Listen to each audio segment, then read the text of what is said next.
Hello दोस्तों, नमस्कार। मैं हूं अनिल कुमार। एक बार फिर स्वागत करता हूं आप सभी का आपके अपने YouTube चैनल सुपर टारगेट में। दोस्तों, साधारण ब्याज सिंपल इंटरेस्ट का अब तक मैंने कुल 6 वीडियो बनाकर दे दिया है। यदि आप लोग उन सभी वीडियो को नहीं देखा है तो हमारे चैनल के प्लेलिस्ट में जाकर आप उन सभी वीडियो को क्रम से देख सकते हैं। सभी वीडियो अपलोडेड है वहां पर। उसी कड़ी में साधारण ब्याज का सिंपल इंटरेस्ट का आज मैं 7वां वीडियो बनाने जा रहा हूं आपके लिए, जिसका नाम है जब ब्याज की कई दरें दी गई हो। जी हाँ दोस्तों, आज के हर सवाल में 2 या 2 से अधिक समय तथा 2 या 2 से अधिक दर आपको दिया जाएगा। बदले में आपसे 2 में से कोई एक चीज पूछा जाएगा। या तो पूछा जाएगा मूलधन या तो पूछा जाएगा ब्याज। तो कैसे लगाएंगे चुटकियों में, वही आज हम आपको बताएंगे। तो वीडियो के साथ अंत तक बने रहिएगा और अगर चैनल पर नए हो तो वीडियो को लाइक करके चैनल को सब्सक्राइब कर दीजिएगा और बेल आइकॉन भी दबा दीजिएगा। दोस्तों, देर न करते हुए आइए शुरू किया जाए। आइए दोस्तों, पहला प्रश्न स्क्रीन पर आ चुका है। आप प्रश्न पढ़ पा रहे होंगे। प्रश्न लिखा हुआ है। प्रश्न लिखा है 1000 रुपए की राशि का पहले 2 वर्षों में 5% साधारण ब्याज की दर से, फिर बाद के 3 वर्ष में 8% की दर से तथा अंतिम 5 वर्ष में 10% ब्याज की दर से साधारण ब्याज क्या होगा। जी हाँ दोस्तों, साधारण ब्याज क्या होगा आपसे पूछा गया है। आप तो जानते ही होंगे कि साधारण ब्याज यानी SI बराबर होता है PRT बटा 100। इसी फॉर्मूले पर ये सवाल लग सकती है। बहुत ही आसान है। देखिए, 1000 रुपए की राशि दिखा, यानी मूलधन आपको पता है 1000 रुपया, लेकिन आर का मान 5%, 8%, 10%, 3 तो आर का मान दिया है। अब समझ नहीं पा रहा हूं कौन सा लिखूं, तीनों जोड़ के लिखूंगी, तीनों गुणा करके लिखूं। समय भी देखिए, टी का मान भी 2 साल, उसके बाद 3 साल, फिर 5 साल ऐसे से दिया गया है। तो घबराने की बात नहीं है। जब समय और दर दोनों ही ज्यादा दिया हो, मतलब कम से कम 1 से ज्यादा बार दिया हो, मतलब 2 बार दिया गया हो या 2 से ज्यादा बार दिया गया हो, तो सबसे पहले रफ पर आप ब्याज और दर अलग अलग लिख के गुणा कर लिया करें। देखो, आर और टी का क्या करना है, गुणा करना है। देखिए, प्रश्न में कहा गया है कि 2 वर्षों में 5%, यानी कि 2 वर्ष का रेट कितना है, 5%। फिर आगे लिखा है कि 3 वर्ष में 8%, 3 वर्ष में 8%। फिर लिखा गया है 5 वर्ष में 10%, 5 वर्ष में 10% ब्याज लगेगा और उसी रेट से साधारण ब्याज का मान बताना है। बटा 100 आप लिख ही सकते हैं। साधारण ब्याज का मान मतलब SI का मान तभी निकलेगा जब R और T निकल जाएगा। देखिए, 5% का मतलब 1 साल का ब्याज 5% है, तो 2 साल का ब्याज कितना होगा, 10% होगा। 1 साल का ब्याज 8%, तो 3 साल का ब्याज कितना होगा, 24%। 1 साल का ब्याज अगर 10% है तो 5 साल का ब्याज कितना होगा, 50%। तो कुल कितना ब्याज होगा, क्योंकि मुझे 2 साल, 3 साल, 5 साल, 5, 3, 8, 2, 10 साल का पूछा है ना ब्याज। तो जोड़िए इसको, 0, 0, 4, यहाँ पे 4 हो गया, 5, 2, 7, 1, 8, 84% आ रहा है। 84%, यानी R इंटू टी का मान कितना आ गया, 84%। बस हल कर लीजिए इसी को, डबल 0 कैंसिल, 84 गुणे 10 कर देंगे, 840 रुपया आपका क्या होगा, आंसर होगा, जो कि आपसे पूछा गया था।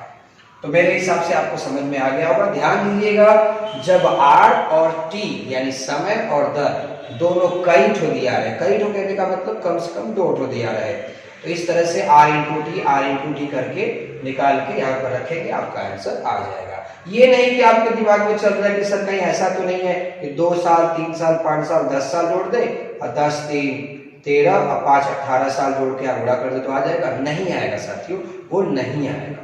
हाँ, ऐसा कब किया जाता है, जब दर अधिक दिया हो, समय 1 है दिया हो, या समय अधिक दिया हो, दर 1 है दिया हो, तब ऐसा जोड़ते हैं उसको। लेकिन जितना बार समय उतना बार दर भी अगर दिया गया है तो प्रत्येक का अलग अलग आप गुणा करके टोटल जोड़कर तब यहाँ पर देखिए आपका आंसर आ जाएगा। आइए दूसरा सवाल मैं दिखाता हूं। अगर आपको इसका स्क्रीनशॉट लेना है तो आप ले सकते हैं।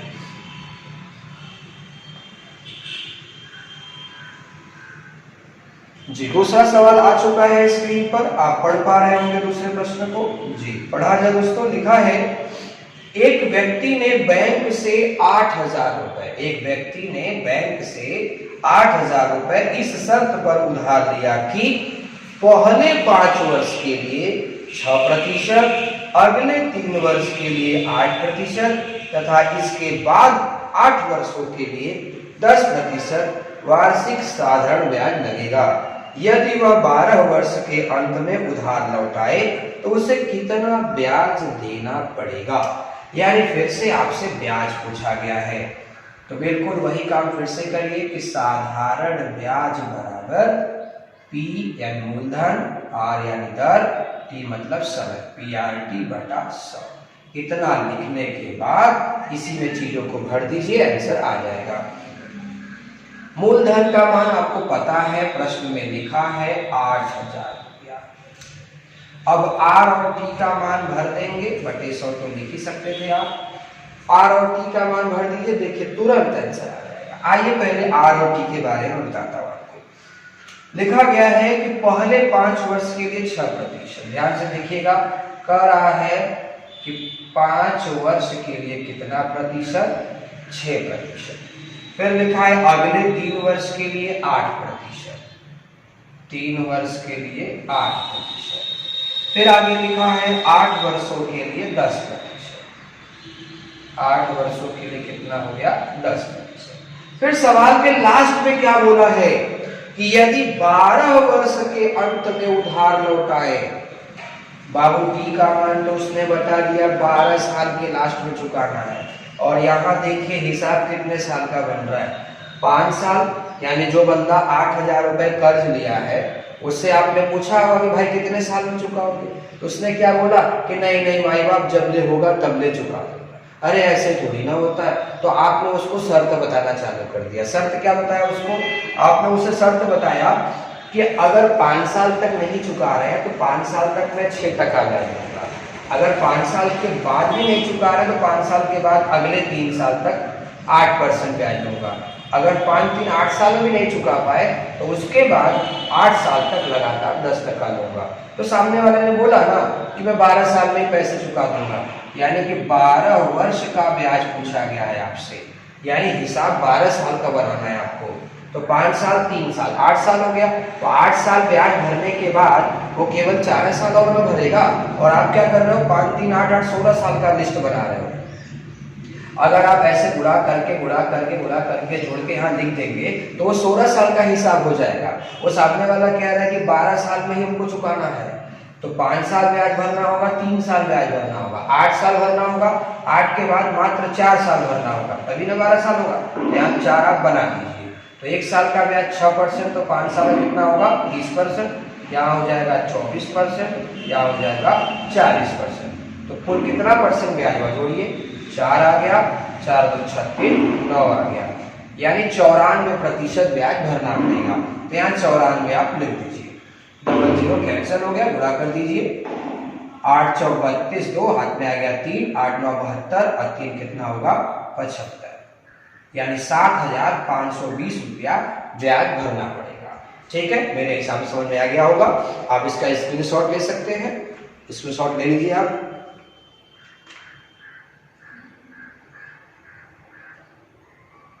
हो गया। आइए अगला प्रश्न दिखाते हैं आपको। अगला प्रश्न स्क्रीन पर आ गया होगा, अगले प्रश्न को आप पढ़िए। प्रश्न लिखा है कि किसी राशि पर प्रथम 2 वर्ष तक 4%, अगले 4 वर्ष तक 6% और पुनः अगले 6 वर्ष तक 8% वार्षिक ब्याज दी जाती है। यदि 9 वर्ष में 1120 रुपया साधारण ब्याज प्राप्त होते हों तो बताइए कि वह राशि क्या है। वह राशि क्या है, मतलब मूलधन पूछा गया है। बिल्कुल फॉर्मूला वही होगा कि साधारण ब्याज बराबर मूलधन गुणे दर गुणे समय बटा 100, इसी पर आपको लगाना है। तो भाई सवाल में कह रहा है कि 9 साल के अंत में 1120 रुपया साधारण ब्याज प्राप्त हुआ, यानी ब्याज आपको मालूम है 1120 रुपया।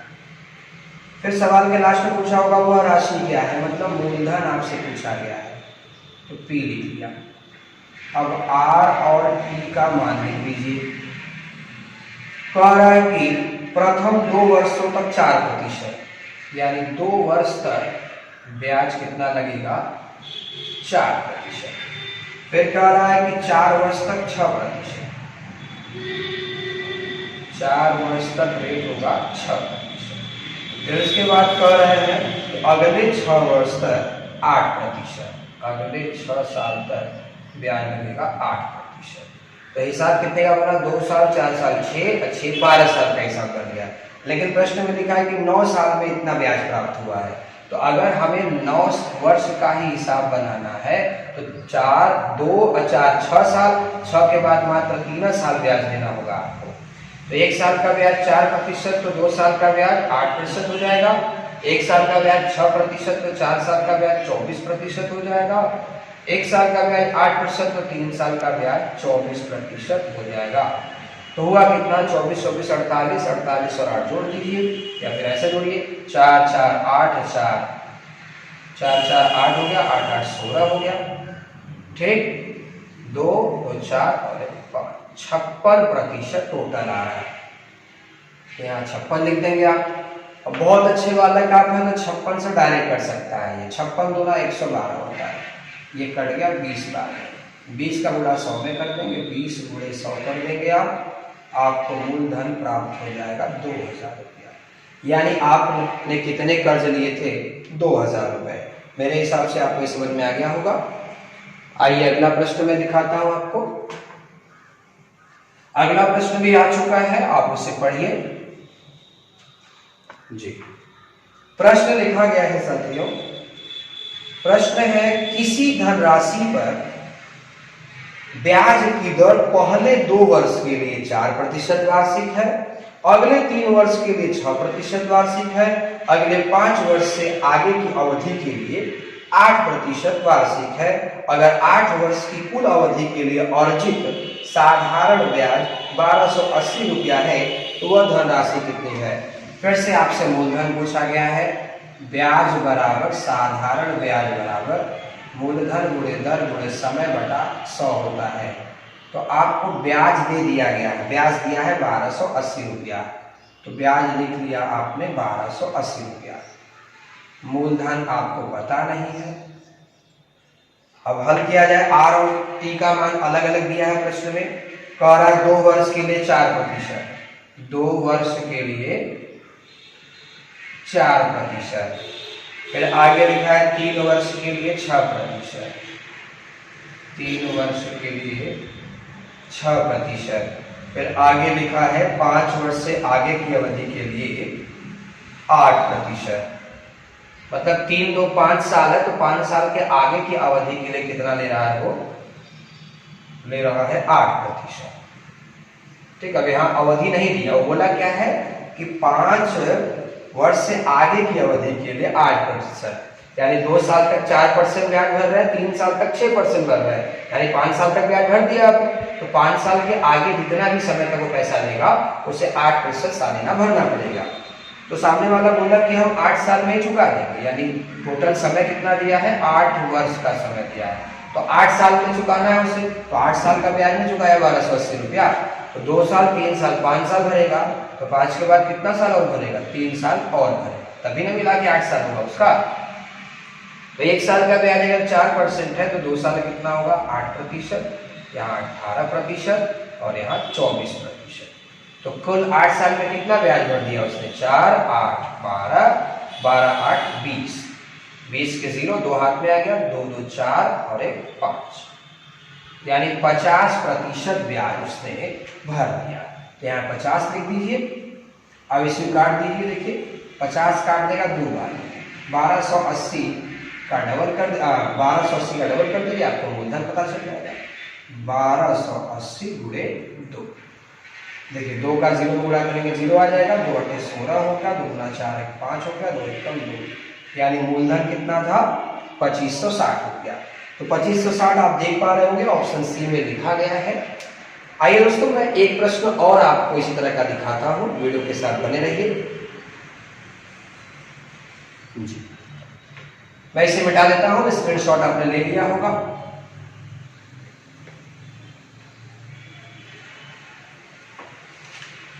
अगला प्रश्न आ चुका है जो कि एसएससी 2006 में पूछा गया था। प्रश्न लिखा है, प्रताप ने अरुण से कोई धनराशि साधारण ब्याज पर प्रथम 3 वर्ष के लिए 12% की दर से, अगले 5 वर्ष के लिए 16% की दर से तथा 8 वर्ष के बाद की समयावधि के लिए 20% वार्षिक दर से उधार लिया। यानी प्रताप ने अरुण से उधार लिया है पैसे, किस किस रेट पर लिया है लिखा गया है सब कुछ। यदि 11 वर्ष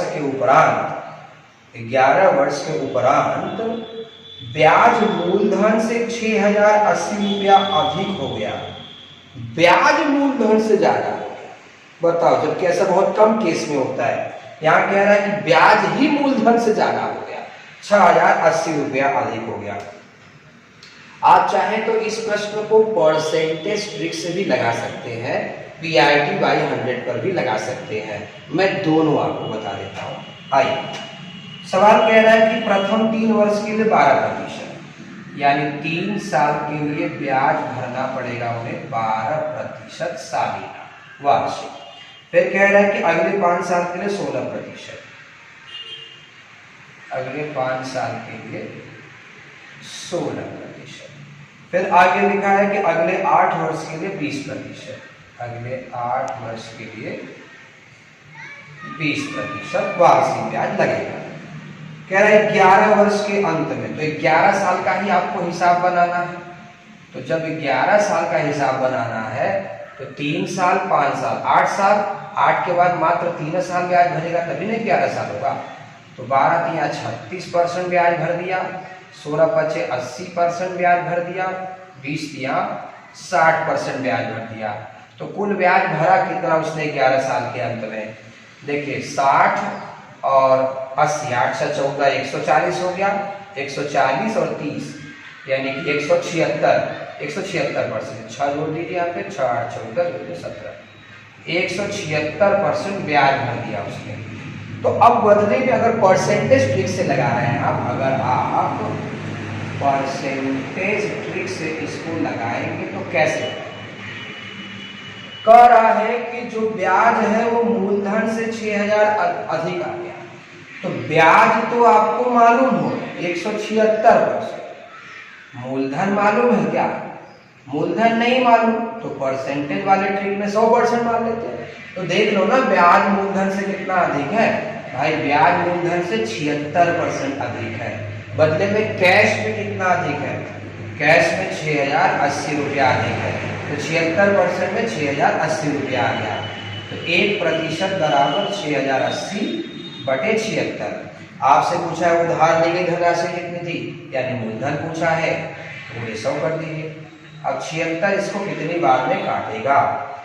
अब आप इसको अगर 8 से काटें तो 8 से 48 के 8 हाथ में आया 4, 8 से 56 4 60, यानी कि 8 बार में कट जाएगा, यानी कि मूलधन कितना आ गया? 8000। तीन तरीका आप देख रहे थे परसेंटेज ट्रिक। अगर आप चाहते हैं PRT/100 पे लगाना तो भी लग जाएगा। आइए वो भी दिखा देता हूं आपको। आप इसका पहले स्क्रीनशॉट ले लीजिए, ले लिया आपको। हालांकि स्क्रीनशॉट में इसलिए आपको कहता हूं लेने के लिए, कल को मान लो अगर आप वीडियो नहीं ओपन करना चाहते तो डायरेक्ट आप उसे ओपन करके देख सकते हैं। अगर आप इस प्रश्न को PRT/100 पे लगाना चाहते हैं तो SI बराबर PRT बटा 100। आइए इस पर लगाया जाए। मूलधन आपको पहले से नहीं पता है, R और T का मान मिला के 176 आ गया है, लेकिन 176 लिखने से पहले आप यहाँ देखें ब्याज के पास क्या लिखने वाले हैं। वो बोला है कि जो P का मान है, जो P का मान है वो ब्याज से कितना अधिक है, सॉरी, जो ब्याज का मान है वो मूलधन से कितना अधिक है? 6080 अधिक है। यानी कि 6080 जो है ब्याज और मूलधन के बीच का डिफरेंस है। तो यहाँ 6080 अगर लिखेंगे तो यहाँ 176 नहीं लिखेंगे, यहाँ सिर्फ और सिर्फ 76% लिखेंगे, क्योंकि 76 जो है 100% और 176% के बीच का अंतर है। तो 76 काट देगा इसको 80 बार में, 80 से गुणा कर देंगे 100 में, आ जाएगा 8000। तो दोस्तों साधारण ब्याज का ये 7वां वीडियो आप देख रहे थे, जिसमें मैं आपको बता रहा था कि अगर ब्याज की कई दरें आपको दी गई हों तो प्रश्न आप कैसे सॉल्व करेंगे। उम्मीद और आशा करता हूं कि आपको ये चीजें समझ में आ गई होंगी। दोस्तों अगर वीडियो पसंद आया हो तो वीडियो को लाइक कर दीजिए, चैनल पर नए हो तो चैनल को सब्सक्राइब कर दीजिए, बेल आइकॉन भी दबा दीजिए और अपने दोस्तों में भी थोड़ा सा हमारे वीडियो को शेयर कर दीजिए। मुलाकात फिर होगा एक नए वीडियो के साथ, तब तक के लिए नमस्कार साथियों।